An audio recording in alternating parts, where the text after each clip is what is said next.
오늘 우리에게 주시는 하나님의 말씀은 마태복음 14장 15절에서 36절까지 있습니다. 신약성경 23면에 있는 마태복음 14장 15절에서 36면 조금 기웁니다. 보신가요? 넣으세요? 안 넣으세요? 내가 풀어낼까요? 앞에 여러분 꺼내주세요.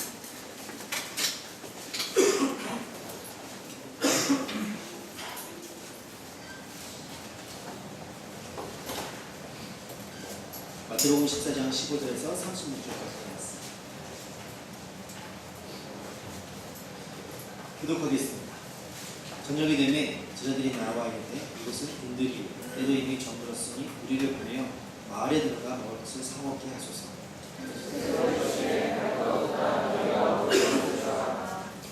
제자들이 이르되 여기 우리에게 있는 것은 떡 5개와 고기 2마리 뿐입니다. 우리를 명하여 장례에 앉히시고 떡 5개와 물고기 2마리를 가지사 하늘을 울어 축사하시고 떡을 떼어 제자들에게 주시매 제자들이 우리에게 주니라.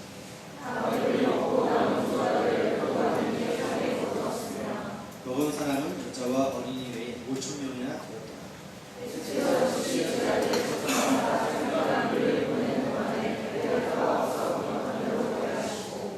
우리를 보내신 후에 기도하러 따로 산에 올라가신다. 저물매 거기 혼자 계시더니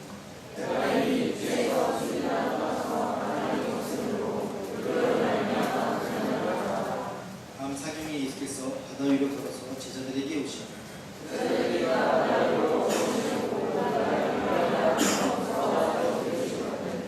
예수께서 즉시 이르시되 안심하라. 아니 두려워하지 말라.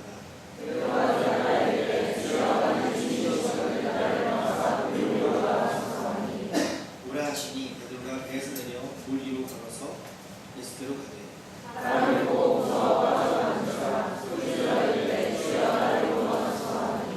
예수께서 즉시 손을 내밀어 그를 붙잡으시니 이르시되 믿음이 적은 자여 왜 의심하느냐 하시니 배에 있는 사람들이 예수께 절하며 이르되 진실로 하나님의 아들이로소이다 하더라. 그것 사람들이 예수이신 줄 알고 그 근방에 두루 통지하여 모든 병든 자를 예수께 데리고 와서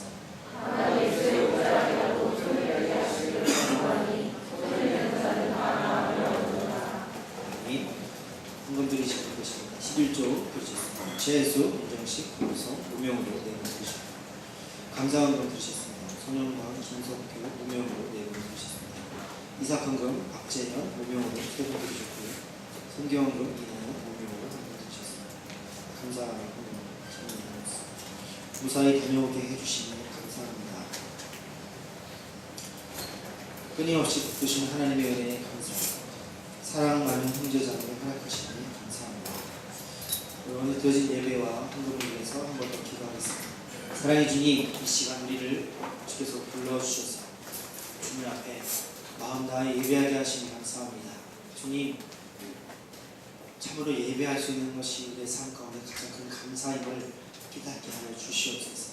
우리 입술과 마음과 정심을 다하여 주님 앞으로 주님의 부르심에 힘입어 주님 앞으로 나아가오니 이 시간이 우리에게 주님의 말씀을 듣고 그 말씀이 우리의 심령 가운데 역사하여 그냥 말씀 중심으로 이 땅을 살아갈 수 있는 그런 귀한 결단한 시간 될 수 있도록 인도하여 주시옵소서. 주님 앞에 우리의 마음과 정성을 담아 주께 예물을 올려드립니다. 주님, 우리의 삶에 참으로 많은 기도의 제목이 있습니다. 그러나 그와 더 많은 감사의 제목이 우리 가운데 있을 줄 믿습니다. 날마다 주님께 감사할 수 있고 또 주님께 드린 물질 통하여 주님의 나를 세워가는 것에 동참할 수 있사오니 주님, 이 모든 것이 은혜임을 알며 주님 앞에 우리의 작은 것이지만 드림으로써 주님의 나를 세워가는 것에 동참할 수 있도록 주님 함께하여 주시옵소서. 평생 살아가며 내게 주어진 것들 그 가운데 하나님의 것으로 드리며 하나님의 나라에 함께 그 귀한 일들을 그 귀한 사역에 함께 마음을 두고 동행할 수 있는 그때 인생 살아갈 수 있도록 주의 역사하여 주시옵소서. 오늘의 모든 예배를 주께 맡겨드리오며 우리 주 예수 그리스도의 이름으로 기도드립니다. 만나서 반갑습니다. 한 주간 평안하셨습니까? 네. 참 이상한 게요. 저 뒤에서 앞을 보면 되게 어두워요. 근데 이 앞에서 열어보면 되게 밝습니다. 왜 그럴까요? 왜 그럴까요? 뒤통수만 보고 있다가 앞통수를 보니까 환하게 밝아서 좋은 것 같습니다. 여러분 인상 쓰고 계시면 어두워질 것 같은데 환한 모습으로, 환한 미소로 함께 귀한 교제 나누길 소망합니다. 오늘 보니까 반가우신 분들이 몇 분 계시네요. 처음 뵙는 분, 저만 처음 뵙는 분, 그리고 또 제가 알기로 오늘 감사한금 내신 분이신 것 같아요. 죄송합니다. 제가 김석규 형제님인가요? 누구시죠? 네. 해외 유학 갔다 오신 분. 아니요, 남미에. 남미. 예. 제가 얼핏 전에 들었는데 그분이 이분이시군요. 반갑습니다. 네. 소문으로 많이 들었습니다. 다시 보시면 감사합니다. 몇 가지 광고만 짧게 전하고 말씀을 드리겠습니다. 계속해서 반복되게 건강한데요. 수련회 일정 나왔습니다. 7월 4일 5일 교회에서 1박 2일로 귀한 변사 목사님 모시고 말씀 듣는 시간 위주로만 수련회를 진행하고자 합니다. 여러분 수련회 때 많은 추억이 있으시죠? 많은 대화, 많은 레크레이션, 또 많은 여러 가지 있겠지만 특별히 이번 여름 수련회는 우리가 올여름에 좀 사역이 좀 많이 풍성해져서 특별히 좀 다른 것보다는 좀 여름 사역에 집중하기 위해서 말씀을 먼저 준비하는 시간을 갖기로 했습니다. 여러분 금요일 밤, 토요일 오전, 토요일 오후니까 여러분 시간 내셔서 무조건 다 참석하셔서 말씀의 귀한 도전을 받으시기 바랍니다. 국내 단기 선교 일정이 7월 10일부터 12일 옥천 단기 선교 인원이 다 마감됐습니다. 한 팀당 인원을 12명으로 제한하려고 했는데요. 옥천은 이미 다 마감됐어요. 여러분 가고 싶어도 옥천은 못 가시고요.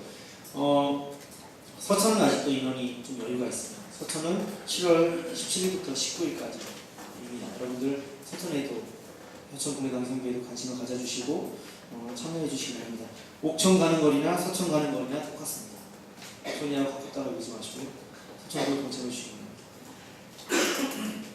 우리 일본 단기 선교 일정이 8월 4일부터 8일까지 4박 5일입니다. 현재 한 몇 명이죠? 현재 네? 12명. 일본 단기 선교 인원 12명이 지금 예약이 되었고요. 25명밖에 못 갑니다. 비행기 티켓 이미 다 예약했는데 25명밖에 못 가고요.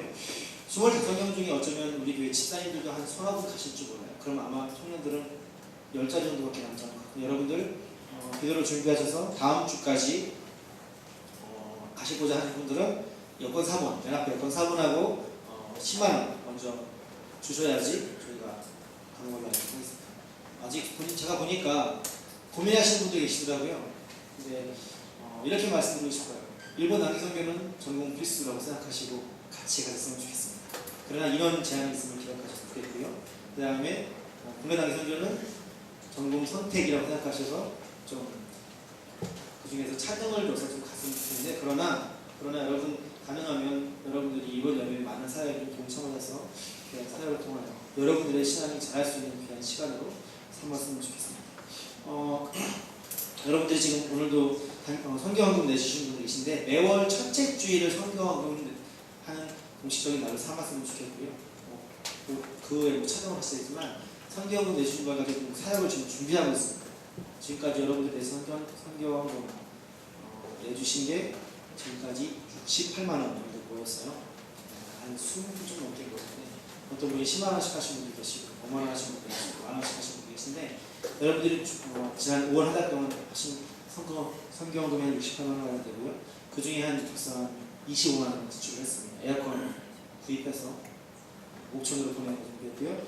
또 옥천 선교교회는 프로젝터가 없어요. 근데 마침 저에게 고장난 프로젝터가 있는데 깨끗한 것에 고장이 있어가지고요.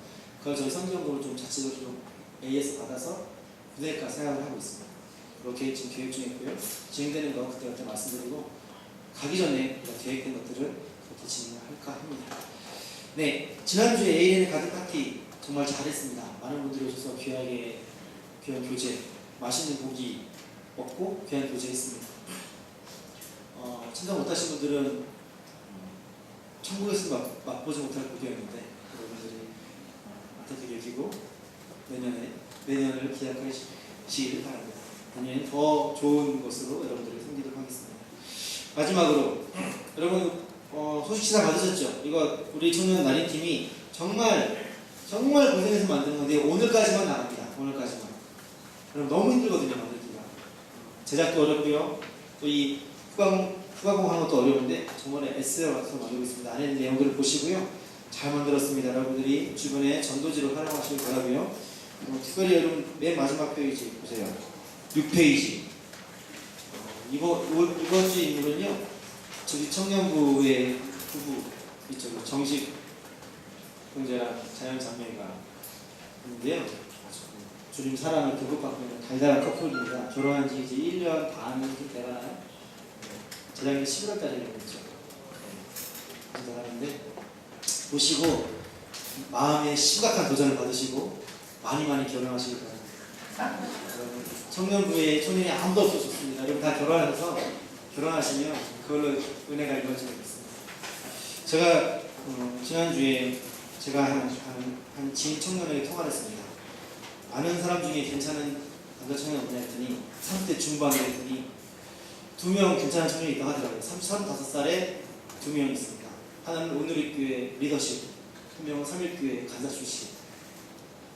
마음의 친구들 저희 카톡하시면 제가 연결해 드리겠습니다.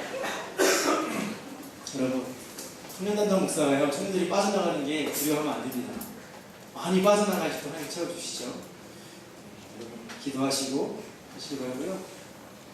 20대인데 이성교제하고 싶으신 분들 있으면 또 저한테 카톡하시면 제가 연결해 드리겠습니다.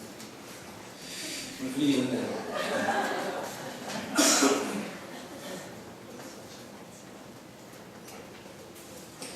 그럼 오늘 제가 설교를요 짧게 준비했습니다. A4 3장부터 준비했어요. 설교 20분 만에 보내볼까 합니다. 한 사람이 살아가면서 어느 환경에 처하느냐 또 누굴 만났느냐가 정말 중요합니다. 정말 중요합니다. 어느 곳에 처하느냐, 어느 환경에 처하느냐, 누굴 만났느냐가 그의 인생에 정말 지대한 영향을 끼치게 된다는 겁니다. 여러분요, 여러분 아직 결혼 안 했지만, 결혼한 분도 계시지만, 누군가를 만나서 결혼하느냐에 따라서 평생이 달라집니다. 평생이 달라집니다. 결혼할 때는 정말 사랑스럽고 지혜롭고 아름다운 여자줄 알았는데 결혼했더니 악처럼 변신하면 평생 고달퍼집니다. 예수 믿는 사람들은 이혼도 못하잖아요. 이혼할 수 있나요? 기도해 주십시오. 여러분, 내가 누굴 만나냐에 따라서 내 인생이 달라진다는 거예요. 내가 어느 환경에, 어느 공동체에 있느냐에 따라서 내 삶이 달라진다는 거예요. 그래서 우리는 살아가면서 누구를 만나느냐가 정말 중요한 겁니다. 내 평생의 반려자가 어떤 사람이냐가 정말 중요합니다. 제가 그 이성교제 하시는 분에게 결혼 일박한 분들이 항상 하는 말이 있어요. 결혼하기 전에 팍 터지게 싸워보라고 얘기합니다. 엄청 많이 싸워보라고 얘기합니다. 왜냐면요, 결혼하기 전에는 적당히 가리거든요. 적당히 숨기거든요. 왜냐면 오늘 만났다가 오늘 밤에 헤어지니까 또 며칠 안 만나니까 내가 좀 참지 하고 참아주고. 근데 여러분 결혼하고 나서나요? 참아지지가 않습니다. 왜냐면 아침에 싸우고 저녁에 또 봐야 되거든요. 집에 들어가기가 싫을 때가 있어요. 제가 저 말고요. 저 말고. 오늘따라 저희 아내가 좀 귀여워하는데 말이 조심스러운데 말이 조심스러운데 여러분 그래요. 연애할 때는 적당히 참을 수 있습니다. 그래서 제가 항상 하는 말이 최대한 싸우라고 얘기해요. 그리고 참지 말라고 감추지 말라고 얘기해요. 최대한 싸우고 그 다음에 잘 화해하는 것, 잘 풀어가는 것도 지혜로운 겁니다. 여러분 진짜 그게 중요한 거예요. 어쨌든 살아가면서 누굴 만났냐가 우리 인생이 정말 중요합니다. 여러분 어쩌면 여러분 지금 살아오면서 여러분들의 부모님, 여러분들의 스승님, 여러분들의 친구, 아니면 그동안 신앙생활을 만났던 수많은 목회자들, 그들과의 관계 속에서 오늘의 여러분들의 모습이 아마 형성되었을 거예요.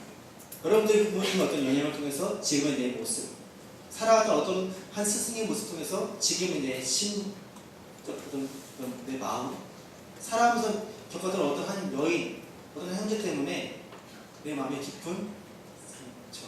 네, 왜 이렇게 웃고 계시죠? 네, 그렇습니다. 그렇다는 거예요. 내가 누군가를 만나서 그에게 영향을 받은 것 때문에 오늘의 내가 형성되어져 있다는 겁니다. 누구는요, 그래서 어떤 사람은 현재의 내 모습에 감사하는 사람이 있어요. 지금의 여러분 모습 돌아보세요. 지금의 여러분의 모습에 감사하고 계십니까?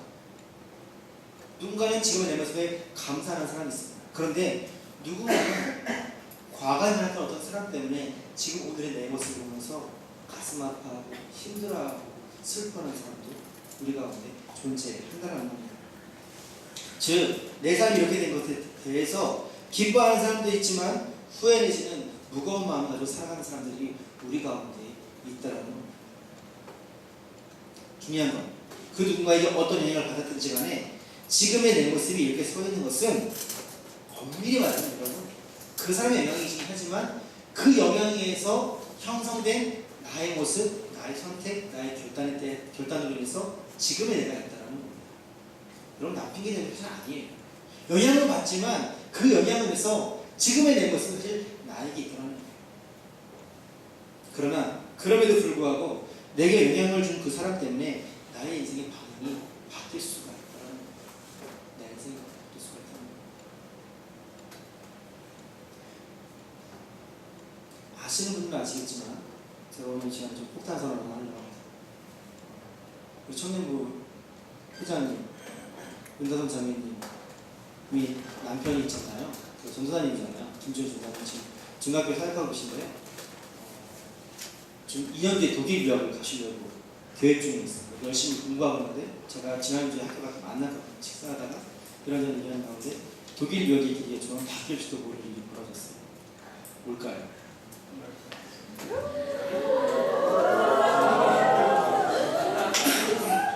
아직 감이 안 오십니까?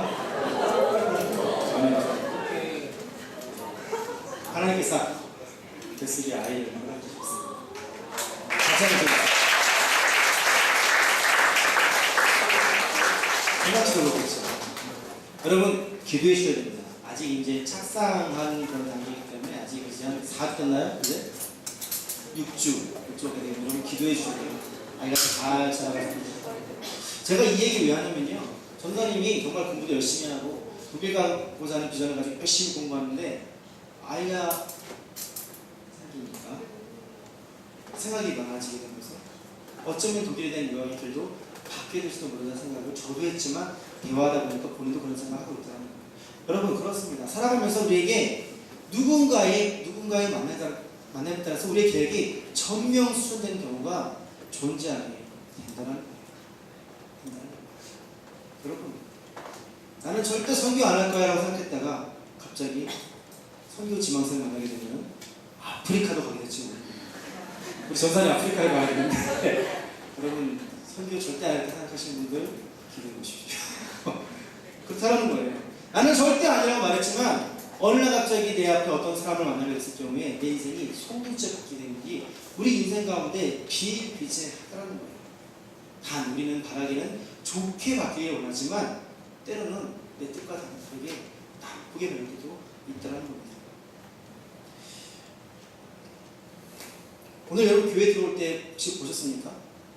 입구에서 선거 유세하는 거 보셨습니까? 요즘 선거철입니다. 선거철이면 수많은 사람들이 선거 우리 후보 뽑아달라고 엄청 유세를 하고 엄청 호소를 하고 지지하고 합니다. 무엇보다 여러분 킹메이커라는 말 들어보셨죠? 킹메이커. 이 사람을 세우기 위해서 이 사람을 돋보이게 하기 위해서 엄청 영향을 끼치는 킹메이커가 옆에 있어야만 된다는 겁니다. 여러분 킹메이커가 누구냐에 따라서 당락이 좌우되는 경우도 허다합니다. 그렇다는 겁니다. 그럼 우리는 살아가면서 누구를 만났느냐? 지금 5번째 얘기하는 거예요. 살아가면서 누구를 만났느냐가 정말 중요하다는 거예요. 또 한편으로는요. 내가 어떤 사람이냐에 따라서 내 주변에 모이는 사람이 달라집니다. 그렇죠? 그럼 내가 어떤 사람이냐? 내 사회적 위치, 직장, 내 만남, 내 성격, 내 모습에 따라서 내게 모이는 사람들이 너무나 달라집니다. 또 사람들이 그러다 보니까요. 필요에 의해서 사람들을 하나하나 만나가게 됩니다. 나의 필요에 의해서 내가 만난 사람들을 선별해서 만나게 합니다. 좀 씁쓸한 얘기를 하나 하면요. 제가 재수했거든요. 제가 원래 고학번이었는데 재수해서 9,6학번인데요. 재수할 때 제가 서울 강동구에 있는 대전고등학교 출신인데 재수할 때 저희 어머니가 신학대 갈 사람이기 때문에 그렇게 열심히 공부 그렇게 안 해도 되는데도 불구하고 사무소할까봐 강남에 있는 지금 사라진 양양학원이라고 종합반 있었어요. 소수정이 20명 들어가는 한 달 95년도죠. 95년도에 한 달 학원비 80만 원짜리 보내줬습니다. 우리 어머니가 그런 분이었어요. 대단하죠. 95년도에 80만 원이니까 대단한 거였습니다.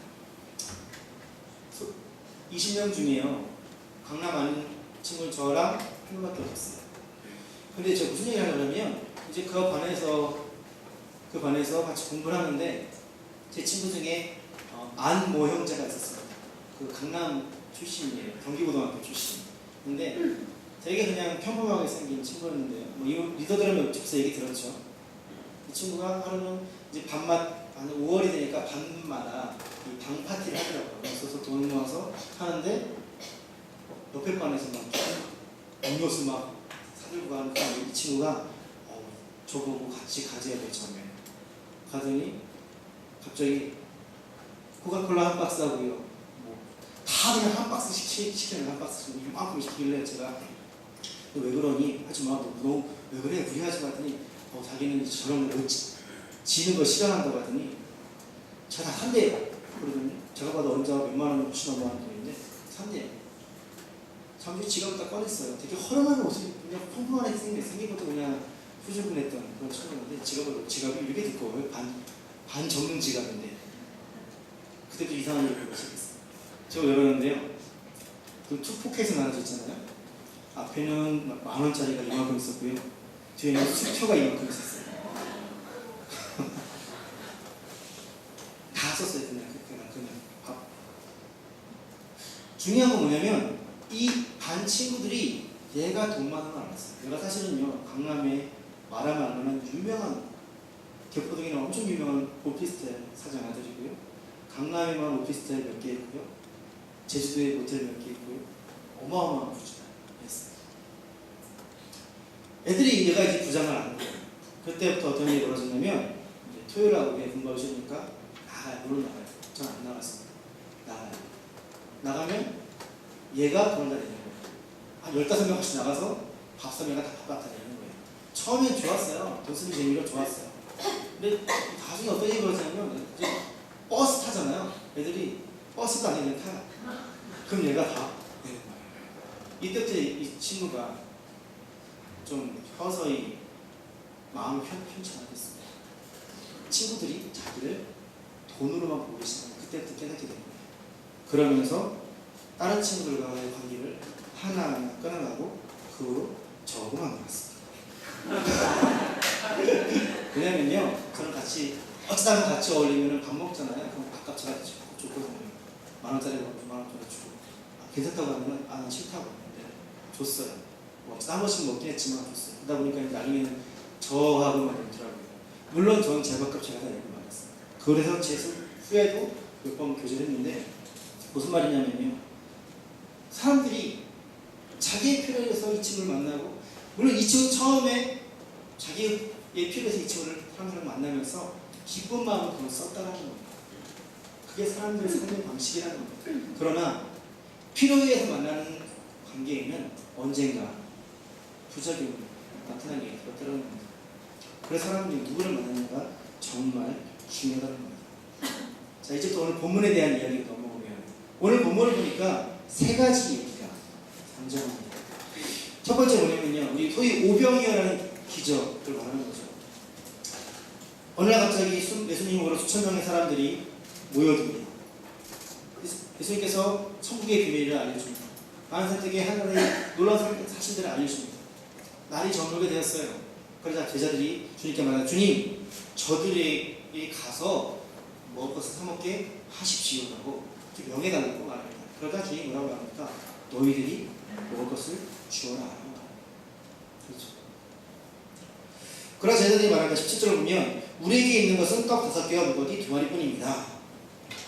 그래야 주님께서 그것을 가져오라 하면서 말씀하신 후에 무리들을 다 자리에 수천 명을 다 자리에 앉히십니다. 그리고 물고기 2마리와 물고기 봤자 그게 소년의 도시락이었거든요.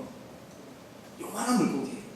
당시에 그게 헬라 성경에 보면 옵사리온이라는 단어가 등장하는데 그 물고기를 비추하는 표현이 옵사리온은요 시중에 팔기 어려운 상품성이 떨어지는 그러나 먹을 수 있는 게 옵사리온이라는 물고기입니다.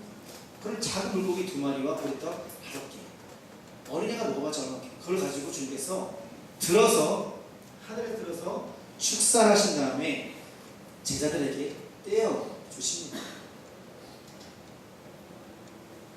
그래서 어떤 일이 벌어졌습니다. 20절 볼까요? 다시 읽어봅니다. 시작. 다 배불리 먹고 남은 조각을 12바구니 차기에 거두었으며 라고 성경 봅니다. 그럼 무슨 일이 벌어졌어요? 작은 물고기 2마리하고 보리떡 5덩이가 수천 명이 먹고도 배부르게 되었고 뿐만 아니라 남은 것이 12바구니라고 되어져 있습니다. 너무 잘하는 얘기 제가 하는 거죠. 근데 여러분 이거요 질량 보존의 법칙에 위배되는 겁니다. 공대 나오신 분들 이거 어떻게 설명할 수 있습니까? 무슨 방법이 있나요? 질량 보존의 법칙이 위배되는 거예요. 말이 안 되는 거예요.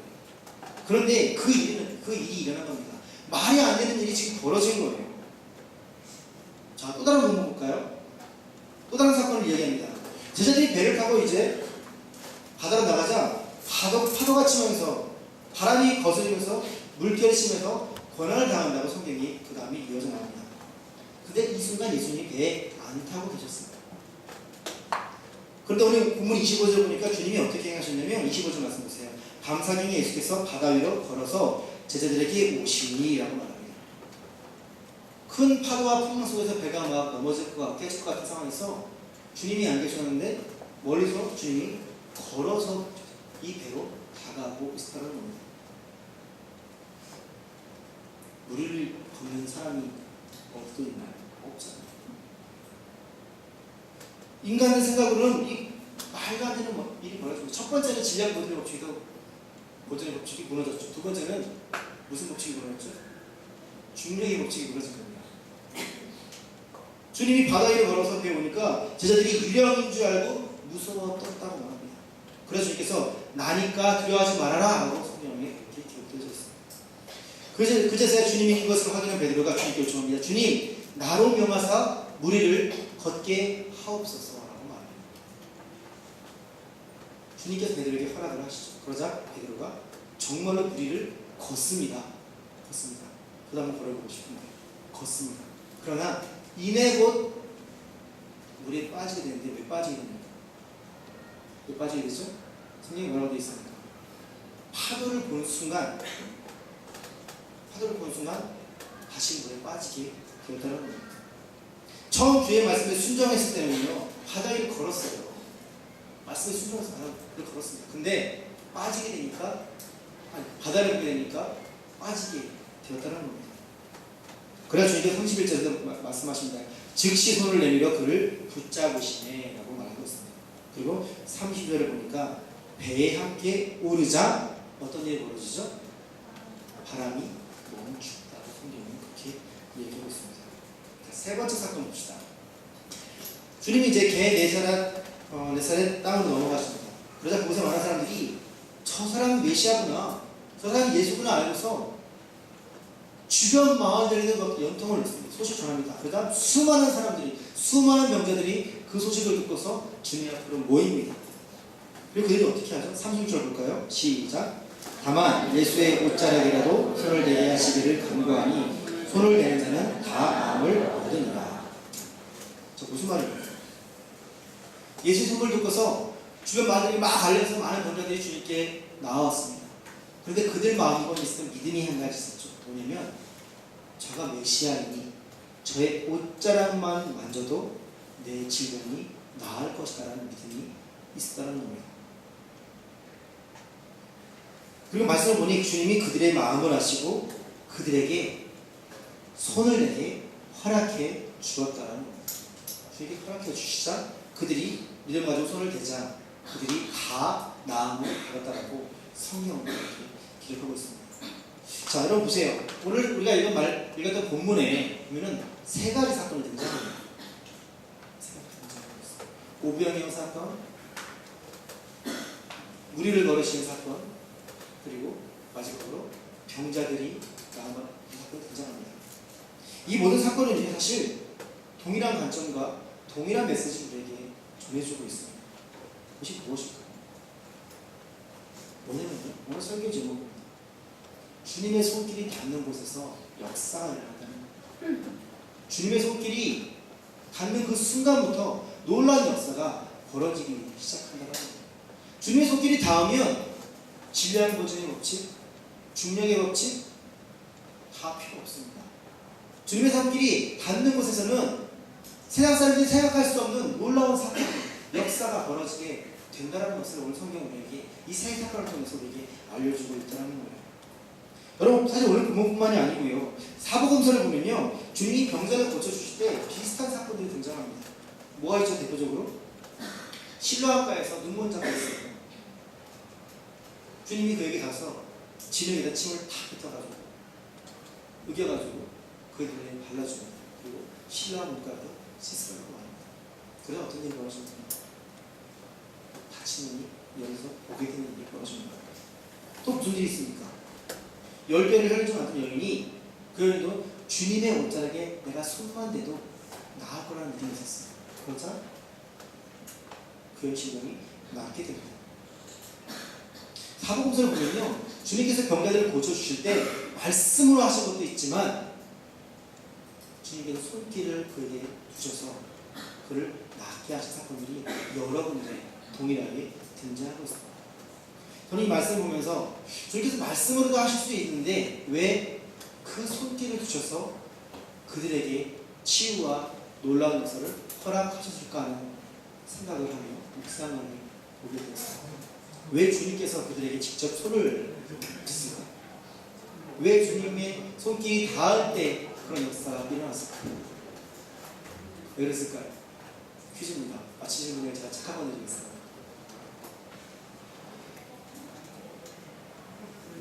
설교도 퀴즈가 좀 이상한가요?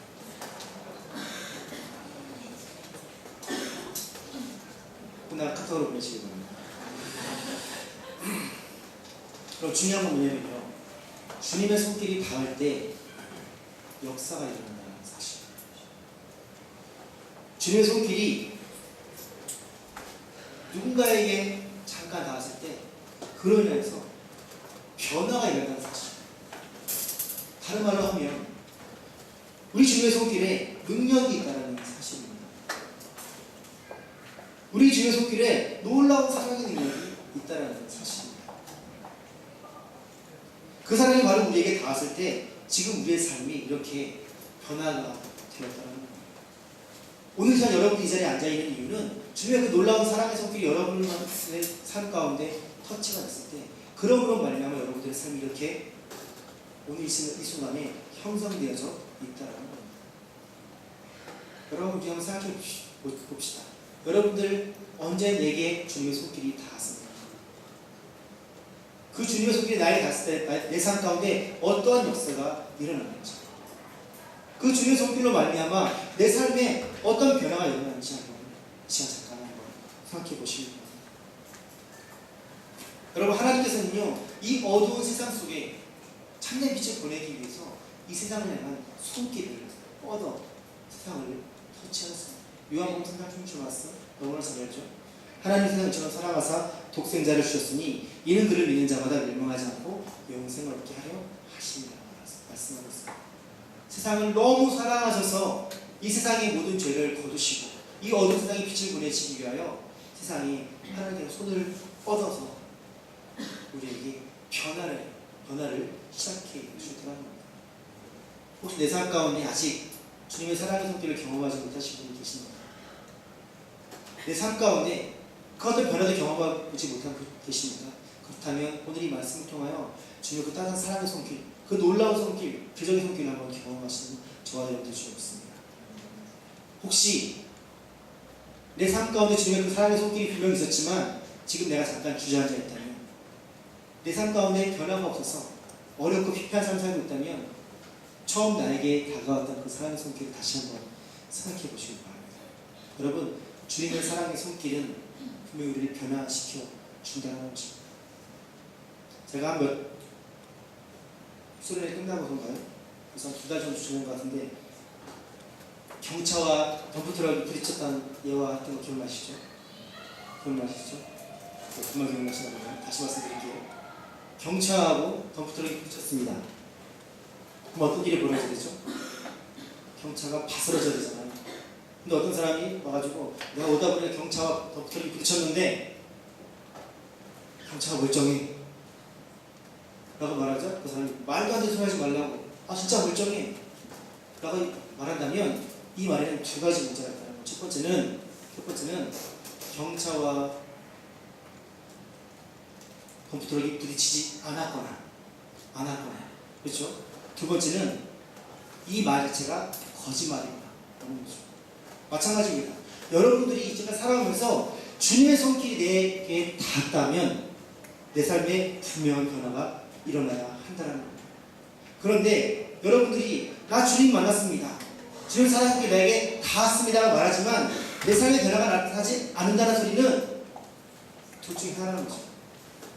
부딪히지 않았거나 주님이 내게 부딪히지 않았거나 아니면 주님이 가짜거나. 그렇구나. 성경은 우리 분명히 말합니다. 오늘 생각해서 분명히 말합니다.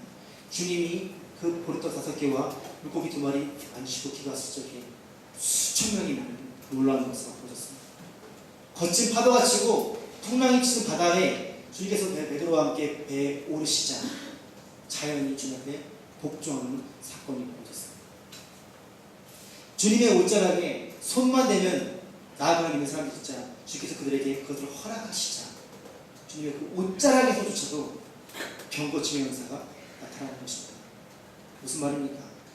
우리가 주님과 만났다면, 여러분들이 주님의 손길에 터치가 되었다면 내 삶의 변화가 일어나는 것은 당연한 거예요. 그건 진리라는 겁니다. 그런데 내가 주님 만났다고 말하면서도 내 삶에 변화가 나타나지 않고 내 삶에 주님의 능력을 경험하지 못했다면 주님이 가장 아니잖아요. 그렇죠? 그 소리는 내가 주님을 깊이 만나지 못했다는 사실입니다. 여러분, 오늘 말씀을 통하여 주님의 그 사랑의 손길을 다시 한번 깊게 경험하시고 사모하시기 바랍니다. 주께서 여러분들에게 그 사랑의 손길을 뻗기를 원하고 계신다는 겁니다. 손 한번 내밀어보세요. 옆에 사람을 쓰다듬는 거 보세요. 어떻습니까? 어떠세요? 좋죠? 여러분, 그 손길보다 더 따뜻하고 더 놀라운 사랑의 손길이 우리 주님의 손길이라는 겁니다. 손길은 요한복음 1장 9절에서 10절 말씀 찾아볼까요? 요한복음 1장 9절에서 10절 말씀입니다.